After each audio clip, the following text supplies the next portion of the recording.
According to Mike Locksley, Billy Edwards will be back for the Terps next season. You are Locked On Terps, your daily podcast on the Maryland Terps. Part of the Locked On Podcast Network, your team every day.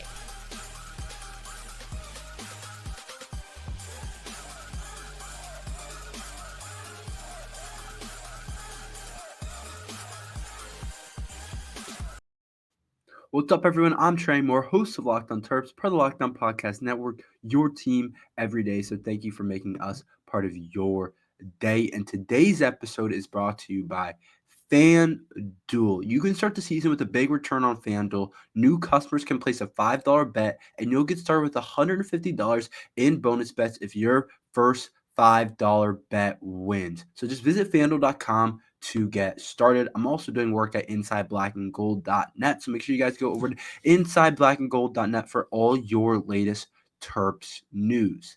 Mike Locksley made a very interesting announcement that Billy Edwards is going to be back next year, it sounds like. And I talked about it yesterday a little bit, but I want to talk about it in the first segment today because I think it's that important.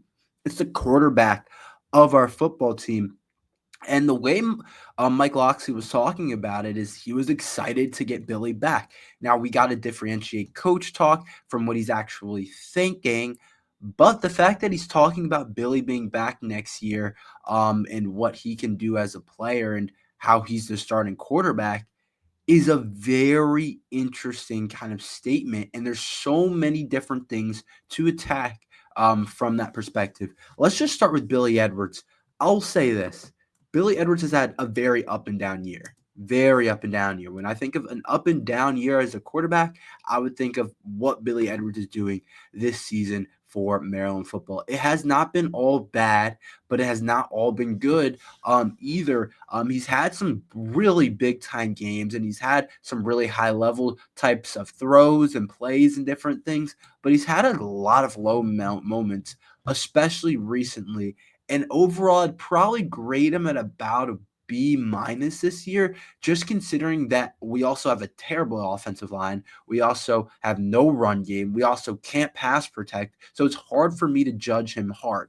But the fact that he's planning on coming back next year to Maryland, and I guess he would be the starter to start the season, which is the next thing I kind of want to talk about. The fact that we're bringing him back, I kind of go a lot of different ways on it. One thing is this means, I guess, coach is planning to play Billy the rest of the season. Because here's my thing, and I think this is a smart thing to do. I've been screaming that MJ Moore should play. And I still think that he should partially because I think he deserves it. I say we're not that good of a football team. He deserves to play in the last two games. It'd be one thing if Billy was killing it and we were a really good team in the Big Ten, but we've won one Big Ten game. We've lost a lot of games. We seem to not be able to pick up any momentum. We've lost a couple games in a row now, and it's like, why don't we give the kid that we got in the portal a chance from NC State that a lot of people think have a lot of talent? But the more and more I think about it, I might have been wrong saying that. And I think Coach Locksley's kind of telling us a little bit when he says Billy Edwards is going to be back next year. And I'm assuming this is the thought process behind everything. I think he's thinking this year's gone. He's throwing it away. A lot of us are throwing it away. I'm throwing it away. A lot of fans are throwing it away. It's a throwaway season. There's just not a lot to come from it. We're not going to finish in it very well. Obviously, there's different things you take away, but I'm throwing a lot of it in the garbage, and I don't want to see another season like it in a while. So he's thinking it's a throwaway season, and I think this is the thought process. I think he's saying he knows MJ Morse is going to be gone after the season. And I think that's probably what's going to happen. I think there's I'd be really surprised if MJ Moore has found his way back to College Park next year. I don't see that happening. I think if he was the starter, I think there was a chance of that happening. But the fact that he hasn't even gotten any snaps yet and we stink, I don't think there's in today's day of college football with the portal and all those different things, and everybody seems to be leaving. And if you don't like it where you are, if you're not getting the time that you deserve, you're going to be gone in today's college football. And a kid like MJ Morris, he plays quarterback. It's not like there's two or three of them on the field or they rotate like it's one guy going to play. So I think Coach Locksley is like the reason he doesn't really want to play MJ Morris is because he knows if he plays MJ Morris or not, he's going to be gone after these 2 games. He knows he can keep Billy Edwards for next season. And he probably wants another guy to go next to Malik Washington next season. He knows that being a freshman in the Big Ten is hard. I think we're seeing it firsthand with the Nebraska quarterback, Dylan Raiola. I think we see it with him, who started off the season at a really high level, but has really slowed down and has not been playing as good football as he was before. Like against UCLA in their last game, he went 14 to 27 for 177 yards, 1 touchdown, 1 interception. When they played Indiana a couple weeks ago, he threw for 3 interceptions. Like Dylan Raiola has started to struggle. Against Rutgers, they were only able to put up 14 points in total. He's struggling. And he was the number 1 quarterback in the class. And I know Nebraska isn't anything crazy on paper around him, but neither are we. You could argue we could be worse next year on paper than Nebraska is. So I think Mike Locksley is thinking it can be hard for a freshman to come in right away and play at a high level in the Big Ten. That's just the way it is. It's just hard to play as a freshman. You're not as experienced. You're not ready to go. He might need Billy Edwards to play 4, 5, 6 games, maybe even an entire season. I really doubt he gets an entire season next year because if he's not playing well, Maryland is going to quickly go to Malik Washington, but they might need him for 4, 5, couple of games to play next year because they might think that if he doesn't play, then Malik Washington might come in here and there might be too much pressure on him. And if Malik Washington's ready to go right away next year, then they're going to have no problem making Billy Edwards QB2. But they're going to want someone, a veteran that knows the offense, that has a whole season under his belt to be able to mentor Malik Washington as well as take some pressure off him so he doesn't have to start the season right away. That's how I see it. And I think he's like, there's no reason for me to play MJ Morris. I think this is what actually goes on in his head. There's no reason to play MJ Morris in these last games because, yeah, maybe he deserves to play, but he's going to be gone after these 2 games no matter what happens.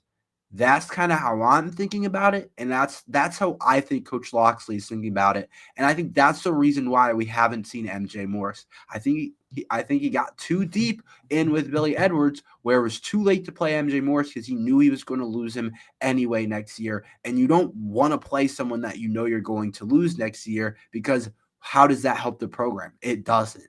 It might help us make it closer against Iowa, but are we beating Iowa? Probably not. Is he going to give us a chance to beat Penn State? No. So he's thinking next year, I want a quarterback besides just Malik Washington. Because you got to remember, we lost Cameron Edge last year. So you don't want to have your quarterback room next year be Malik Washington and what? Champ Long and a couple other young guys. Like, that's certainly not what you want. You want some type of experience in that room. And so now it kind of makes sense in my head. And I'm like, yeah, that makes sense, Mike Locksley. I think it makes sense to play Billy Edwards these last couple of games because you know you're getting Billy back. You don't know you're probably, like I'd say there's a 90% chance that MJ Morris is gone. And I think it's smart of Mike Locksley to recognize that and say, yeah, we have to play Billy Edwards. He's the starter. It's going to be nice to get him back. He's going to be able to start games next year for us. And to me, the real question is going to be, is Malik Washington ready next year? If he's not, we can play Billy Edwards, and it's not going to be too big of a deal if he looks bad. If Billy Edwards looks bad, then it's going to be like, okay, we have this other kid. A lot of fans are still going to be excited for when Malik Washington gets on the field. But you don't want to have a quarterback room with no Billy, no MJ.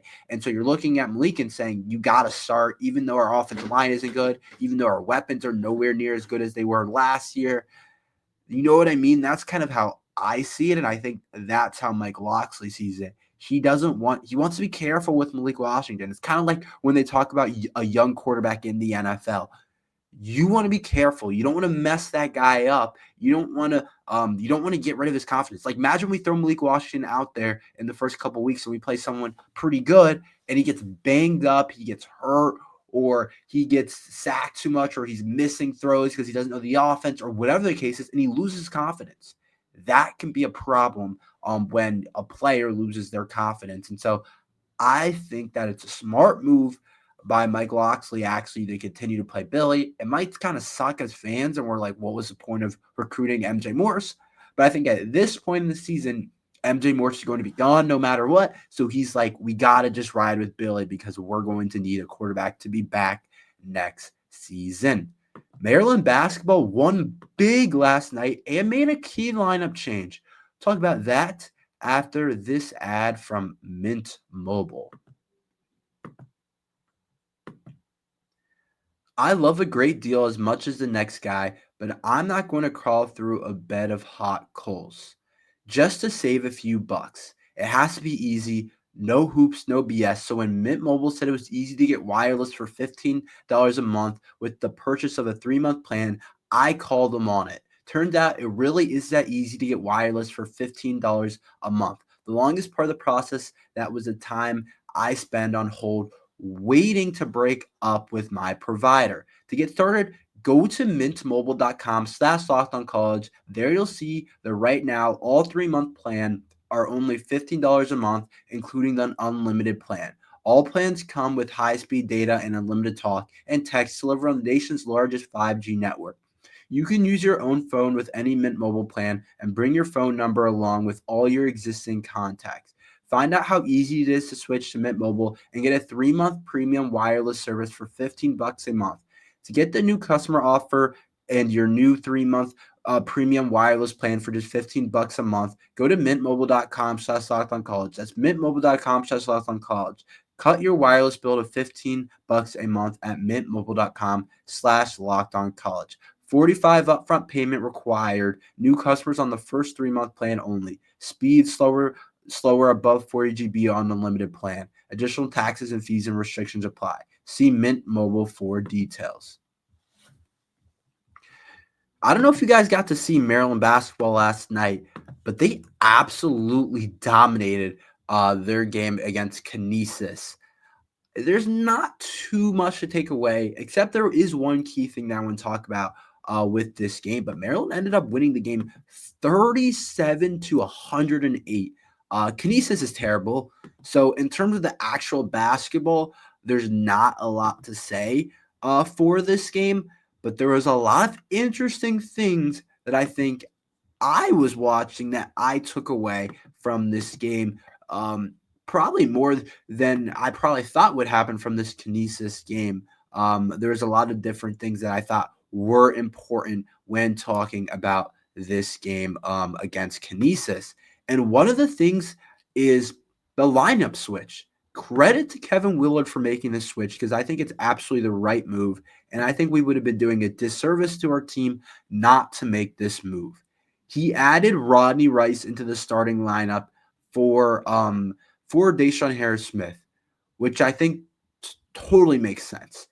Rodney Rice is the better player right now, and I'll tell you that straight. He fits better. He can shoot the ball much better.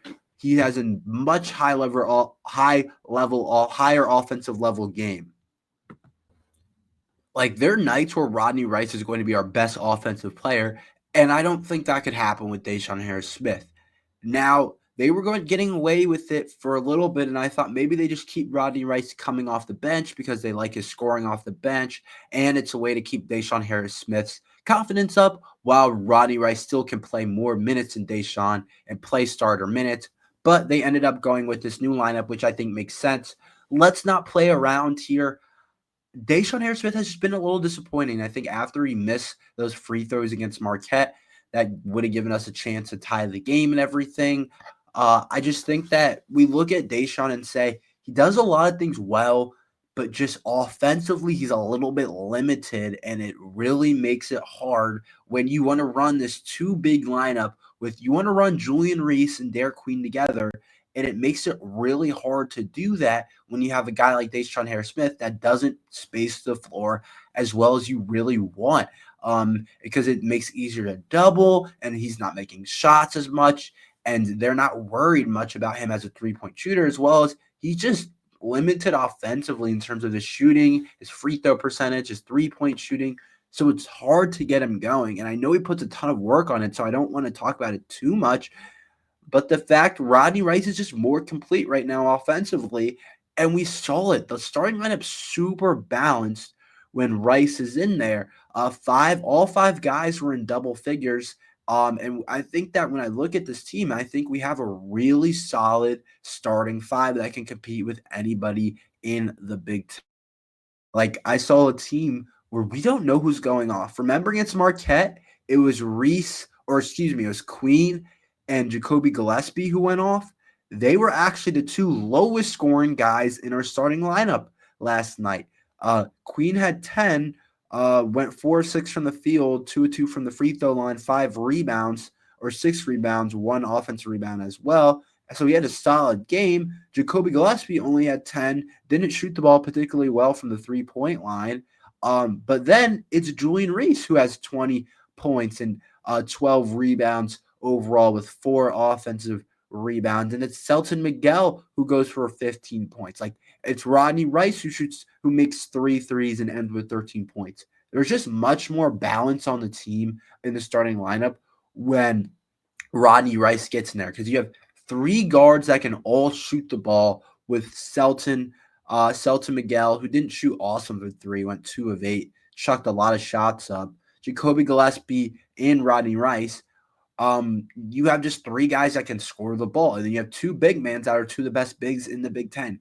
It just works a little bit better, and it makes us more of a complete team overall. And I think that Kevin Willard making that lineup switch, I think, is going to pay a lot of dividends later on into the season, because I think that lineup is as good as a lot in the Big Ten. Like, I don't see a lot of teams with a much better lineup than what we have than those 5 out there. Like, I truly believe that, and I think we saw that against Marquette.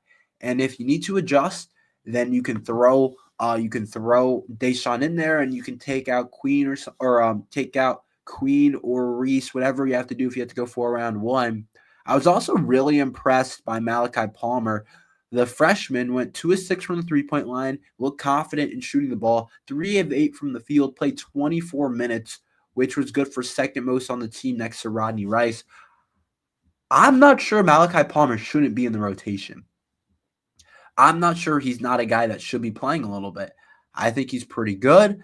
I think he has a lot of talent, and he's only a freshman. He's definitely a guy that I'm excited about to have in the later plans for our team, but I'm not sure he shouldn't be playing right now. I think he's talented. I think he's physically pretty ready to go. I wouldn't be surprised Sunday against Villanova if he gets an opportunity to play, to be honest. I think he's pretty good, but I really like the lineup switch from Kevin Willard. I think that was important. And I think we look pretty good. Let's talk about some other college basketball results that happened that make me feel better about Maryland and the team overall. I'll talk about that after this ad from Skylight and FanDuel. Missing someone this holiday season and want them to be part of your festivities from afar? Do your loved ones live far away but wish they could be close to you? We've got the perfect gift for you. Skylight Frame is a touchscreen digital photo frame your whole family will love. Upload thousands of photos with your phone and watch them appear in seconds. It's so easy to use. The setup takes less than 60 seconds, and it's a seamless sharing. Invite friends, family to easily share photos via the free Skylight mobile app or email. No account or subscription required. It only takes a tap on your phone to send a few photos to a frame across the country, and it's the fastest, easy way to keep loved ones in the loop. They'll be so much more connected to you. It's better than social media. It's a great private way to share photos without posting it to the world or having to print them and store hard copies. And now is a special limited time offer for our listeners. Get $20 off your purchase at Skylight Frames when you go to skylightframes.com/college. That's SKYLIGHTFRAME.com/college. Get $20 off your first purchase now at skylightframes.com/college. Get ready to tackle the NFL action with FanDuel, America's #1 sportsbook. Because right now, new customers get $5 and get $150 in bonus bets if you win. The FanDuel Sports app gives you everything you need to place your live bets on the NFL all in one place. So when you get the hunch in the middle of the game, you can check out the latest stats, view live play-by-plays, and so much more on the same page where you place your bets. Just visit FanDuel.com to join today. You'll get started with $150 in bonus bets if you win your first $5 bet. That's FanDuel.com. Never make a hunch and wait and make every moment more with FanDuel, official sportsbook partner of the NFL. So some of the scores that have been going around, particularly one last night in college basketball, made me feel really good about Maryland basketball and what they can be this year. So I don't know if you guys saw the Marquette and Purdue game was actually really interesting in terms of the score. Marquette crushed Purdue 76-58. Like they looked better than Purdue. And it wasn't close, and they were favorites against Purdue. And there's a couple of different ways that I'm really kind of interested. First of all, I do want to start by preface this by saying a lot of college basketball doesn't make sense, and a lot of it's not super linear where it's not just always going to be because team A beat team C, then team A should also be team B. Like it's not always super linear like that. But I do think there's something to be said about Marquette blowing out the #6 team in the country, Purdue, 76-58. While Maryland, honestly, I thought should have won the game and only lost to Marquette by 4. Credit to Marquette for starting off the season at a really high level. But I also think that Maryland basketball is in a really good spot. The Big Ten's kind of weak this year. I'll be honest.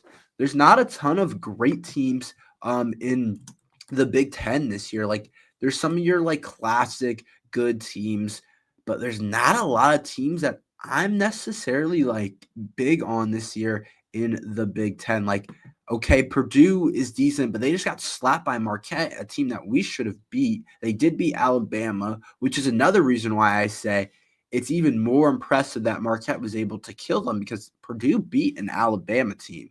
Rutgers got those talented freshmen.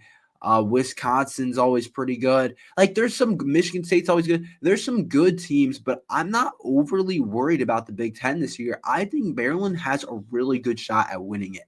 I do. But some of these scores are really interesting. And I think this weekend against Villanova is going to be absolutely humongous. Villanova hasn't been good this year.